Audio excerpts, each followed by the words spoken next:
नमस्कार दोस्तों, आज बात करूंगा गिफ्टेड मनी।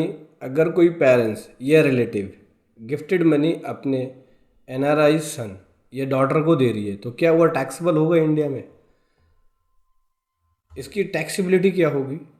अगर कोई भी रिलेटिव या पेरेंट्स इंडिया में रहते हैं और वो पैसा फॉरेन कंट्री में भेज रहे हैं अपने सन या अपने डॉटर को एज गिफ्टेड मनी, तो टैक्सेबिलिटी क्या होगी?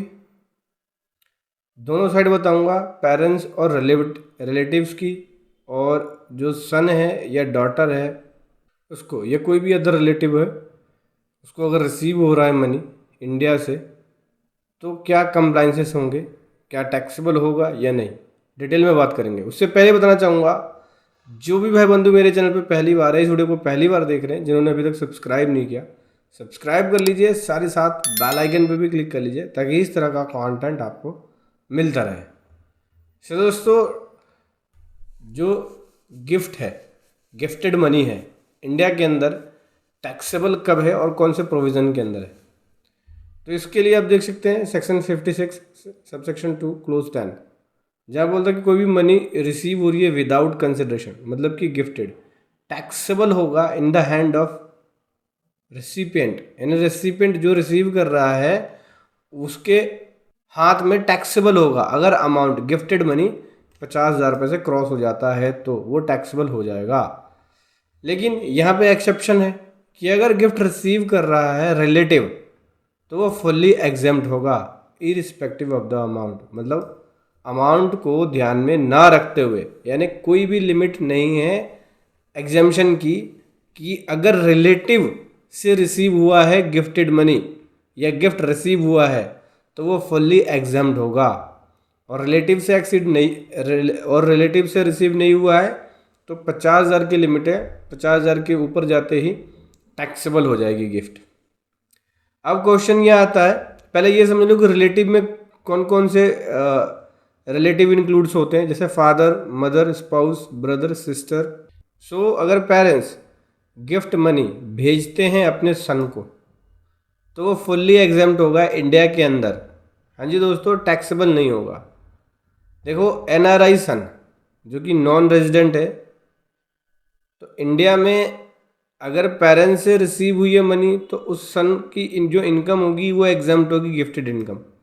एब्रोड के अंदर, यानी बाहर की कंट्री में, उस कंट्री का जो लॉ होगा उसके अकॉर्डिंग वहाँ पे वो टैक्सेबल होगा। वहाँ पे वो क्या दिखाते हैं, गिफ्टेड मनी को टैक्सेबल मानते हैं या नहीं मानते, लेकिन इंडिया में वो एग्जाम्प्ट माना जाएगा। इंडिया में उसे पर कोई टैक्स नहीं देना पड़ेगा। कंप्लाइंसेस की बात करें तो जब गिफ्ट ट्रांसफ़र होगा फॉरेन अकाउंट के अंदर तो एक प्रॉपर गिफ्ट डीड हो या फिर एक सिंपल डिक्लेरेशन भी हो गिफ्टेड का सपोर्टिंग के लिए, ठीक है। इस पर कोई भी टीडीएस की एप्लीकेबिलिटी की ज़रूरत नहीं पड़ेगी, ना ही कोई टैक्स फाइलिंग की ज़रूरत पड़ेगी अलग से गिफ्ट डीड के लिए। आप जब आईटीआर करते हो तो आईटीआर में ही गिफ्टेड मनी को दिखा सकते हो। लेकिन एक यहाँ पे और भी है, एक कंडीशन और है यहाँ पे, एक कंप्लेंसेस आ जाता है जब इंडिया में रिलेटिव हो या पेरेंट्स हो, 7 लाख रुपए से ऊपर का अमाउंट अगर आप भेज रहे हो तो उनको एलआरएस के थ्रू चलना पड़ेगा, लिबरलाइज्ड रेमिटेंस स्कीम, इसके थ्रू चलना पड़ेगा। क्या होता है लिबरलाइज्ड स्कीम, बता देता हूँ मैं आपको। इसमें इसको एलआरएस बोलते हैं। इसमें एक फॉर्म 2A का डिक्लेरेशन होता है जो कि सबमिट करना होता है बैंक को, बैंक के पास सबमिट करेंगे फॉर्म 2A, जिसके अंदर गिफ्ट टू रिलेटिव की डिटेल्स को देना होता है। बैंक रिपोर्ट करती है उसको आरबीआई को। इसमें पैन नंबर की रिक्वायरमेंट पड़ेगी, जो अमाउंट भेज रहा है उसका पैन, जैसे फादर या मदर भेज रहे हैं उनके पैन की मैंडेटरी पड़ेगी। सोर्स ऑफ फंड की ज़रूरत पड़ेगी। गिफ्ट मनी मतलब गिफ्ट जो भेजा गया उसका सोर्स क्या है, जैसे सैलरी इनकम है, बिजनेस इनकम है, तो जो उन्होंने सैलरी इनकम कमाया, बिजनेस इनकम कमाया, वो पैसा ही आगे भेज रहे हैं तो उसकी डिटेल जाएगी। साथ ही साथ इसमें टीसीएस की एप्लीकेबिलिटी आ जाती है 1 अक्टूबर 20 से, सेक्शन 206C(1G) के अंदर होता है। 1 अक्टूबर 20 से ये टीसीएस एप्लीकेबल हो जाएगा आउटवर्ड रिमिटेंस पे, ठीक है, अंडर एलआरएस। 7 लाख तक का अमाउंट है फिर तो कोई टीसीएस नहीं कटेगा, लेकिन 7 लाख से ऊपर गया तो टीसीएस की एप्लीकेबिलिटी आ जाएगी 5% टीसीएस कटेगा फॉरेन रेमिटेंस पे। टीसीएस कोई टैक्स का बर्डन नहीं है, बल्कि ये तो आईटीआर जो फाइल करेगा पर्सन जो रिसीव कर रहा है गिफ्टेड मनी, उसमें वो टीसीएस पूरा रिफंड उसको मिल जाएगा। ठीक है, बस प्रॉपर गिफ्ट डीड होना चाहिए, प्रॉपर एक गिफ्ट लेटर या डिक्लेरेशन होना चाहिए, ताकि कल की डेट में कोई स्कूटनी हो तो आप दिखा सकें। एनुअल रिपोर्टिंग के पर्पज से आरबीआई को रिपोर्ट करती है बैंक एलआरएस की ट्रांजेक्शन्स को, जो गिफ्टेड मनी वाला होता है, ताकि डिपार्टमेंट उसको व्यू कर सके। ये आपके 26AS और AIS में भी दिखेगा, डिपार्टमेंट व्यू के लिए होता है बस ये ओनली। तो समझ गए, गिफ्टेड मनी अगर कोई इंडिविजुअल है, कोई सन है या डॉटर है और अपने पेरेंट्स से या रिलेटिव से अमाउंट रिसीव कर रहा है अपने अकाउंट में और एनआरआई है वो, तो वो टैक्सेबल नहीं होगा इंडिया के अंदर, एग्जाम्प्ट होगा।